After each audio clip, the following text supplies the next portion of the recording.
So this is a school on information theory, and it's natural in a school on information theory to talk about information theory. So we're going to talk about the information theory of molecular communication.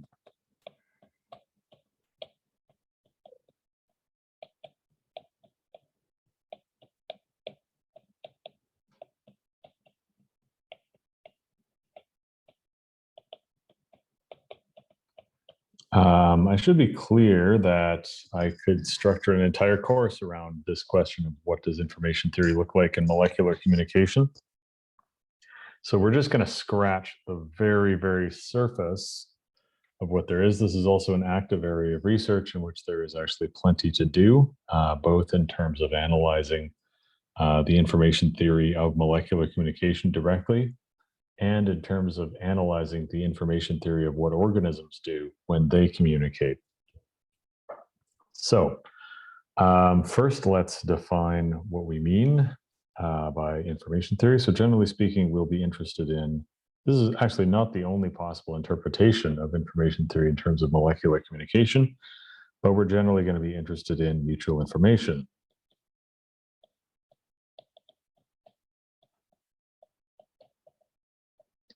And capacity.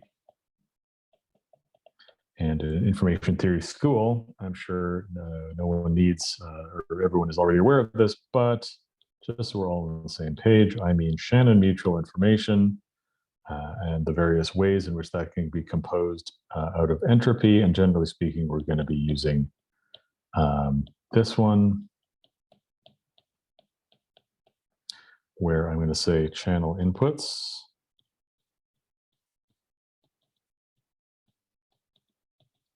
are X and channel outputs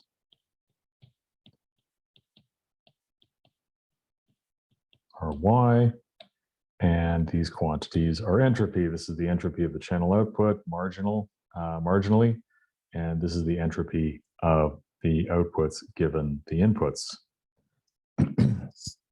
Okay, so let's get started just by thinking about some simple examples. So information theory really specializes in thinking about limits and extremes and simple toy models. So let's ask the following question. What is the capacity of molecular communication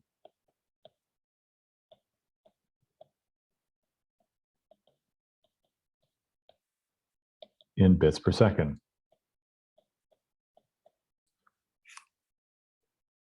So this seems like a natural question to ask. If you have some molecules and you want to send them and you want to arrange them in a way that will maximize your information rate, what's the best way to do that so that you maximize your information rate? Now, notice a couple of things here. One is I didn't actually constrain this in terms of the number of molecules. So basically what's going on here is that I have an unconstrained number of molecules.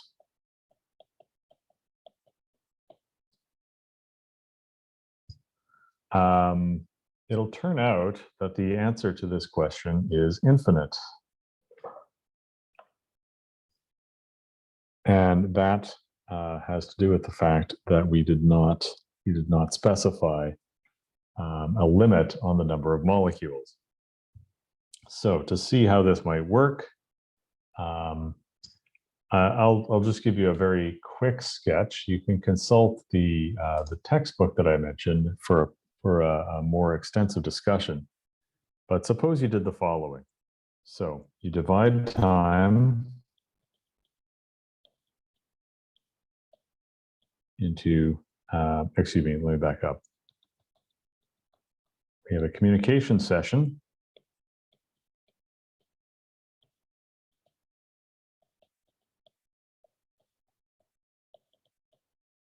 of length tau. And tau can be unboundedly large. It can go to infinity if you want.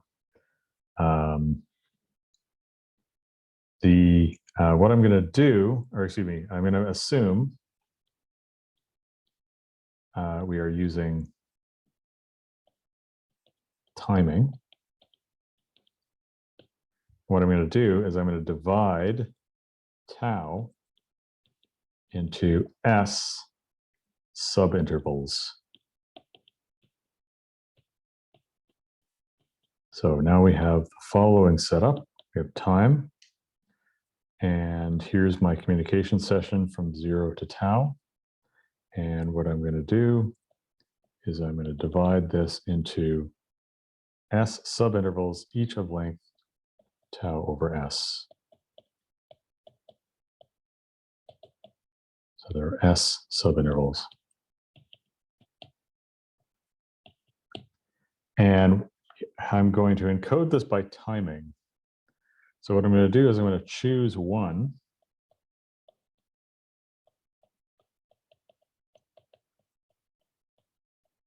And send K molecules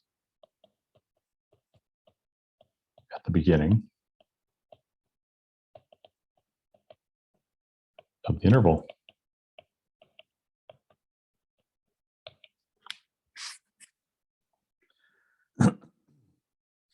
And then in the interval,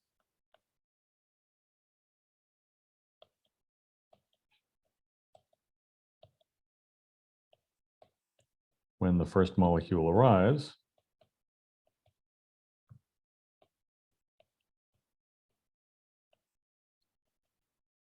we're going to assume that's when it was sent.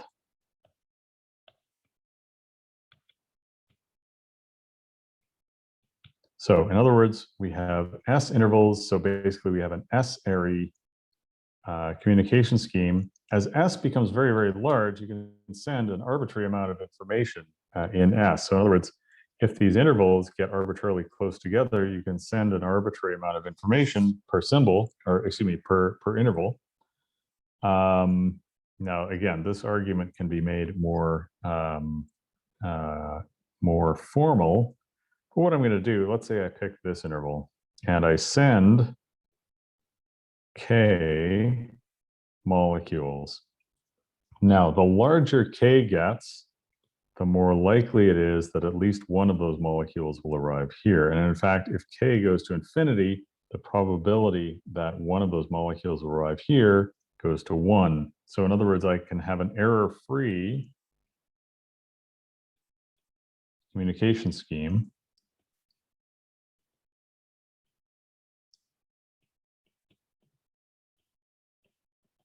which sends log 2 S bits per tau seconds. And I can, so in other words, I can make K go to infinity. I can also make S go to infinity. And the result is that I have a capacity of infinity. I want to, my point in mentioning this is not that this is serious. It's just a silly example of a communication scheme that's impractical in practice. You can't send an infinite number of molecules. Generally speaking, you can't wait forever.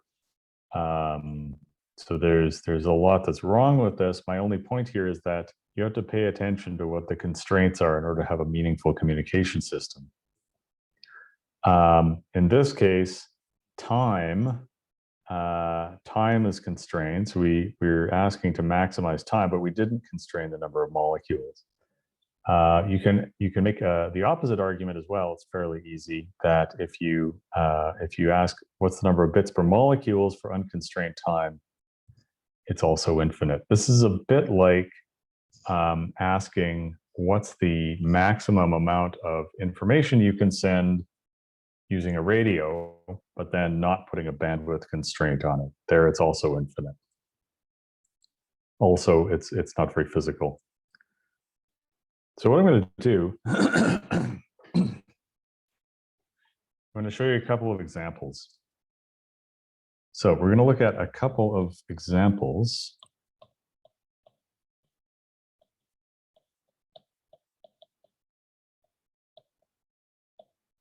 of information theoretic analysis.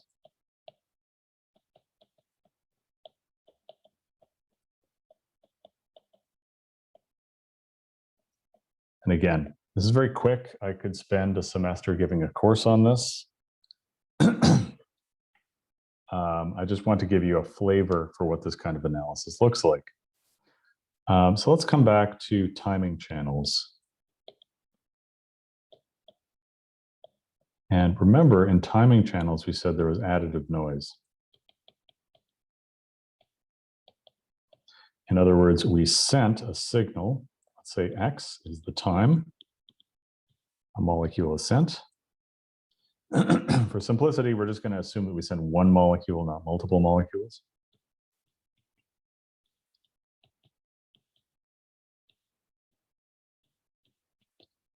Y can be the time the molecule arrives.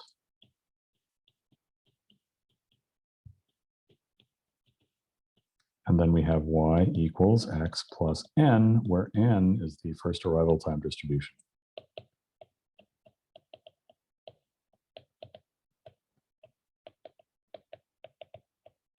And remember, this is valid if we have an absorbing receiver.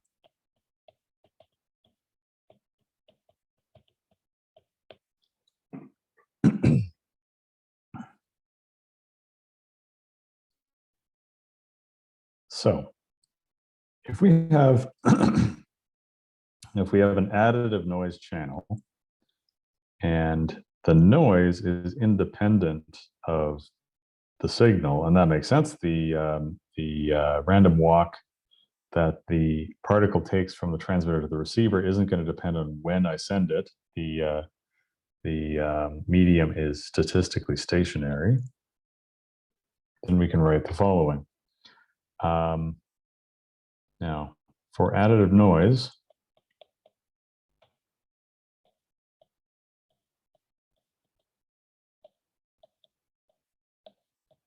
where the noise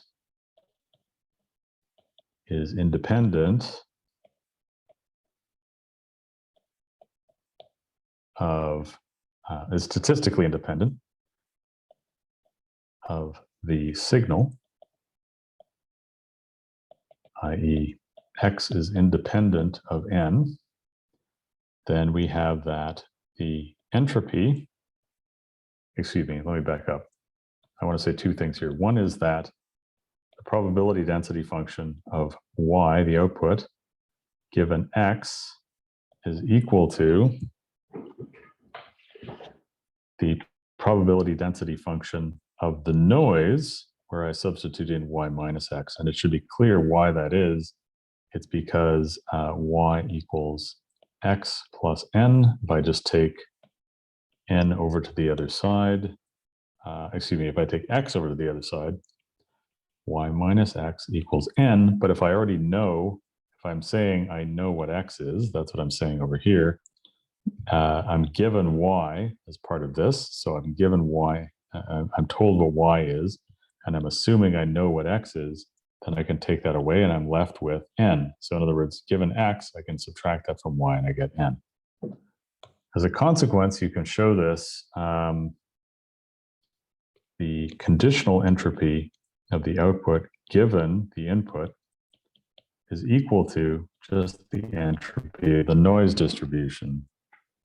That's not too hard to show. I'll leave you to do it.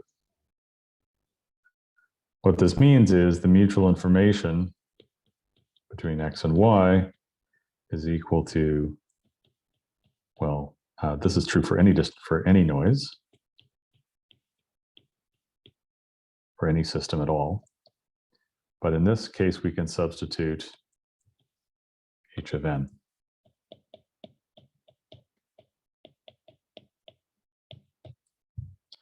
So in any system with additive noise, such as a timing system with a single molecule, we can use this simplification to figure out what the mutual information is per molecule.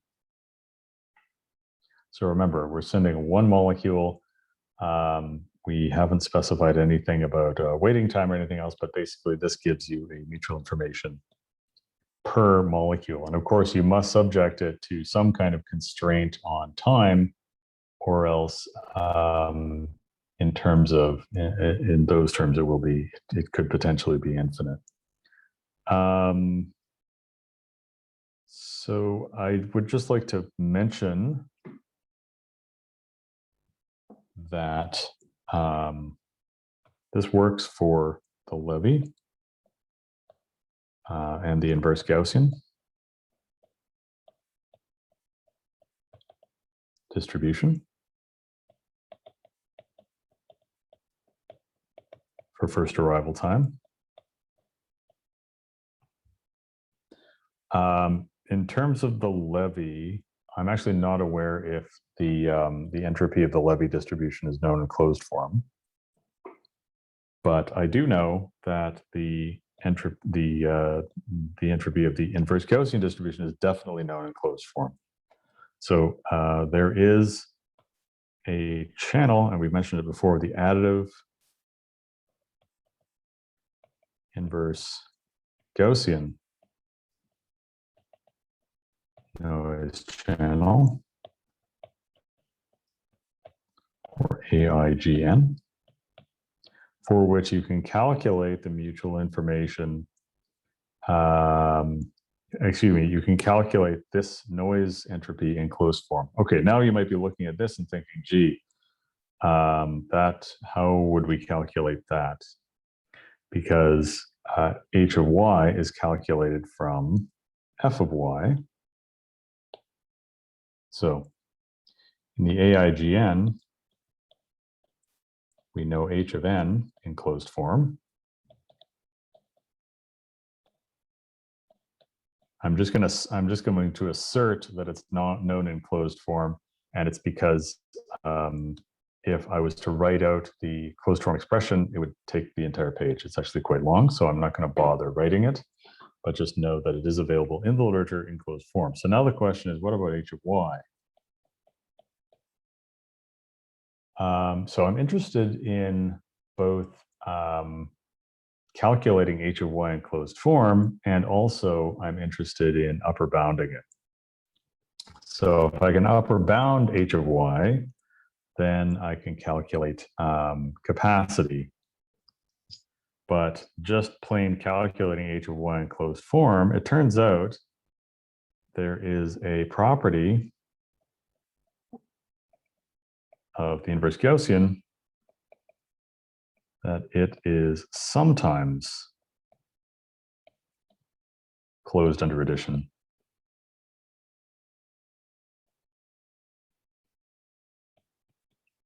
In other words, if x, the input, is distributed inverse Gaussian, the noise is distributed inverse Gaussian, then sometimes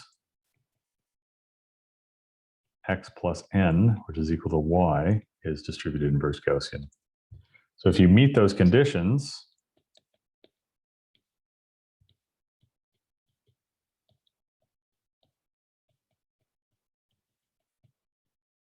then h of y is available in closed form, just like h of n. I'm going to put a reference to a paper here in the notes where you can learn more about the additive inverse Gaussian noise channel. As far as additive noise goes, you might think, okay, well, what about concentration shift keying? So we talked about the counting noise in concentration shift keying in terms of Gaussian noise. So we said if you have a non-absorbing receiver,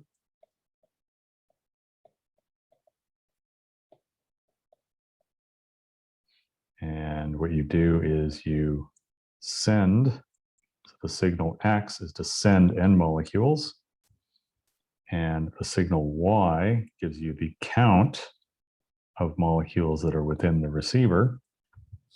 Sorry, in fact, we send, not N, but X molecules. That's my signal. And then we observe Y molecules within the volume of the receiver. This is subject to counting noise. So it would seem like Y would be equal to X, maybe some attenuation factor, let's call it AX, plus some counting noise N. So AX would represent the average number of molecules that arrive in here, which we've derived earlier, and N would be some Gaussian noise on top of that. Now, why can't we pull the same trick? Why can't we write IXY equals H of Y minus HY given X? Well, we can write this. This is fine. But why can't we go further and say this?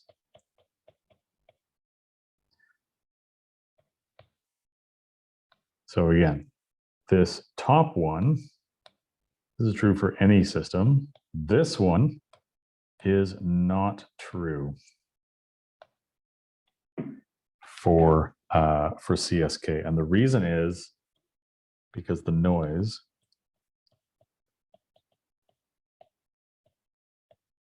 is data dependent, i.e., it's not independent of X. Now, that's not an insurmountable problem. What you can do is you can just come back here and directly calculate H of Y given X.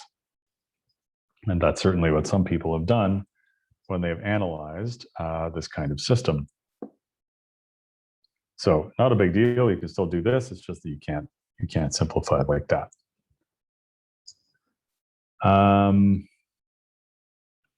Lastly, I want to talk about something that I've done a lot of work on, which is the information theory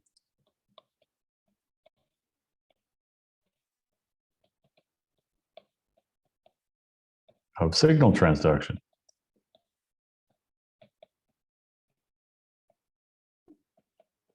Now, in this case, we have to talk about information rate. So the information rate of a Markov chain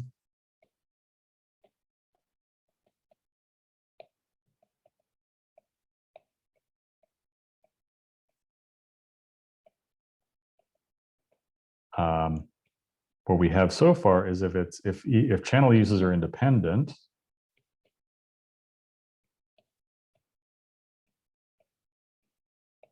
or in fact, if they're IID, then we can write this.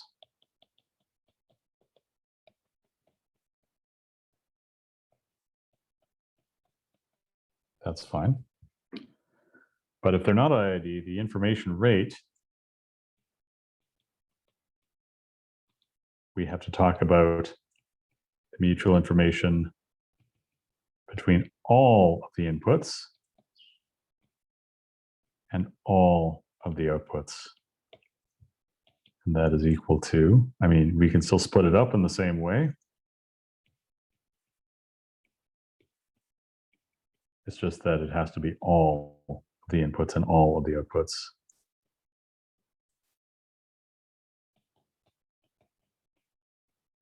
Now, when you have a Markov chain, we're going to make a simplifying assumption, which is that assume the inputs X are IID. Now, X, if you're paying attention here, what are my inputs in signal transduction? The input here is the concentration. So what I've done is I'm changing the input concentration.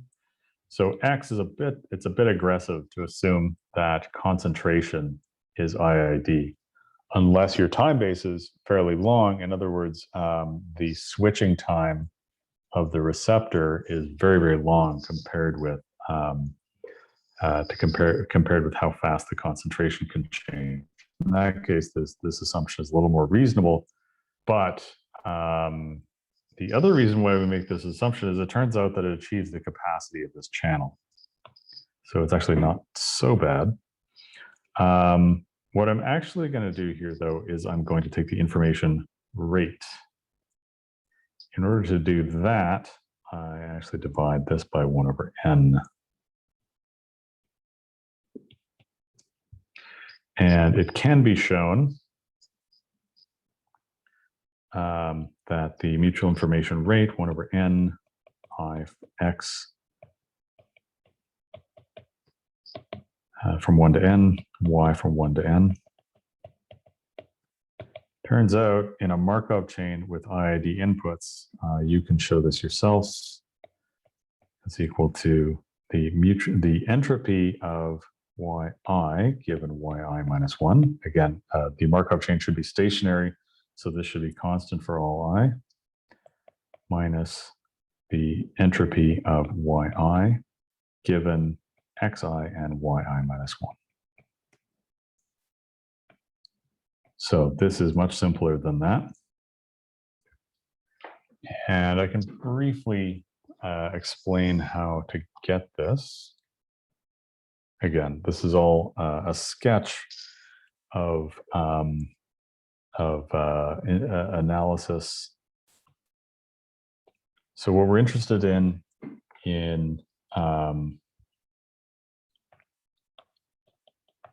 h of, let's first do this. Let's first do h of y I given yi minus 1 and xi. So in order to do that, what's the probability? Okay, if I know what xi is, that's the input concentration. Let's come back to CAMP. So remember in CAMP, we had this rate matrix, negative k plus times the concentration of CAMP. I'm just going to call that C, k plus C, k minus, negative k minus. So this is my rate matrix. And my transition probability matrix, I can change R into P by going identity matrix plus R delta T. By the way, that is an approximation. This is an approximation to that, to the continuous time system, which should seem obvious. It gets better and better as delta T goes to 0. In fact, there's an error term which I excluded, which is dependent on delta T.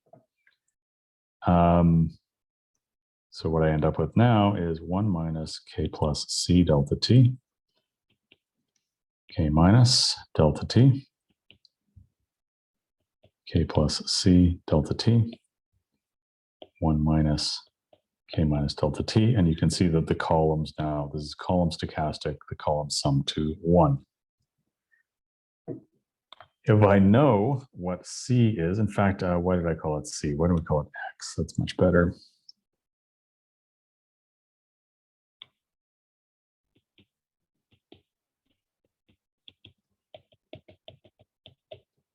If I know what X is, then h of yi given yi minus 1, excuse me, yeah, this is equal to the sum over all, if I call this P again, this is the sum over all ij, Pij, log Pij, times pi I, where pi I is the steady state probability. Sorry, that should be pi j of state j. So basically, you come over here, take all the elements, take each element times log of itself, log base 2 if you like, if you want to use bits, or log base e if you want to use nats, and then multiply them by pi j, the probability of being in each state. And that's if you know X. In order to get h of, and again, I am rushing here. I don't want to take too much time on this. I want to make sure we stay reasonably in time. h of yi given yi minus 1, well, that is just the sum over px, p of yi given yi minus 1 and xi, p of xi. So basically what I'm doing is I'm taking this and averaging it over x. And if you think about where this comes from, that just comes from p. And basically what I do is I take the average of the matrix P with respect to X, and that gives me this. 1 minus, the only thing in this matrix that's dependent on X is just X. And X is a scalar multiple of many of these terms. So we end up with this, 1 minus K plus X bar. So that's now the average concentration out of my code book, delta T, K plus X bar delta T, K minus delta T, negative K minus delta T. So I'm going to call this P bar, and then H of yi given yi minus 1 is exactly the same thing. It's the sum over I and j, pi j, P bar ij log P bar ij. And with that, okay, it is tedious to write down, but now you have all the tools you need to write down. So there's one term composed of elements from here, noting that X bar is equal to the sum over X, P of X, which should be given, times the value of the concentration X. So that gives you all the terms in here. Take this sum, and then from there, you can calculate the mutual information rate.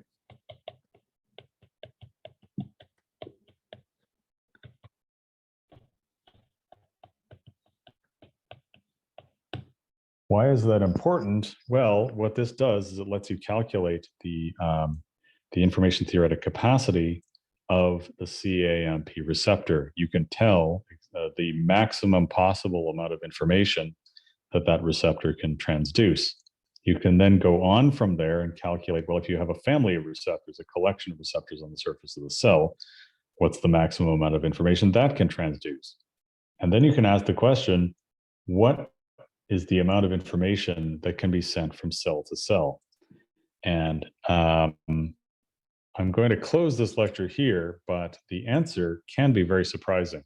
So the theoretical transfer rate for a single receptor can be on the order of dozens and even hundreds of bits per second, depending on the receptor.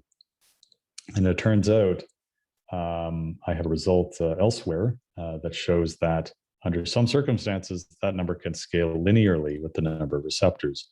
So we're talking about a potential of huge amounts of data transfer in signal transduction. So that lets you think about two things.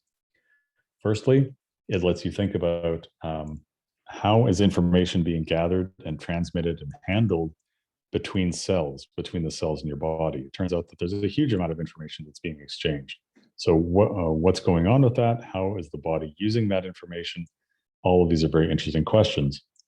And then the second part of it is, why not engineer a system to exploit that? You could potentially, as a back of the envelope calculation, you could potentially have two individual cells. Remember, these are microscopic organisms, smaller than you can see, but using their natural, very low energy communication apparatus, they can potentially exchange megabytes per second of information.